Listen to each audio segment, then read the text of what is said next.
حضرت علی رضی اللہ تعالیٰ عنہ کا قول ہے کہ مصیبت میں گھبرانا سب سے بڑی مصیبت ہے۔ جب بھی کوئی اللہ تعالیٰ کی طرف سے کٹھن گھڑی آ جاتی ہے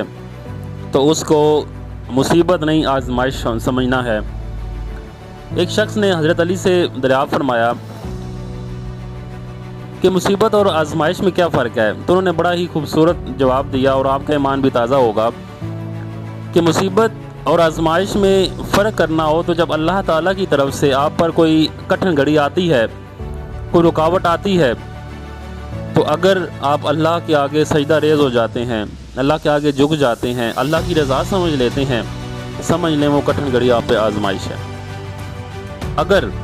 آپ اس کٹھن گھڑی کو اللہ کے ساتھ شکوہ کرنا شروع کر دیتے ہیں کہ اے میرے مالک، میں ہی ملا تھا آپ کو اس مصیبت کے لیے، دنیا میں میں ہی تھا، اللہ تعالیٰ کے ساتھ شکوہ جب آ جاتا ہے تو وہ جو کٹھن گھڑی ہے وہ مصیبت بن جاتی ہے۔ تو آج کے لیے جاتے دور میں اللہ تعالیٰ ہم سب کو، ظاہر سی بات ہے کٹھن گھڑی ہر لمحے آتی ہیں، تو اللہ تعالیٰ ہم سب کی جو آزمائش ہیں جو بھی ہیں ان کو دور فرمائے اور ہمیشہ ایمان والی زندگی عطا فرمائے۔ السلام علیکم ورحمۃ اللہ۔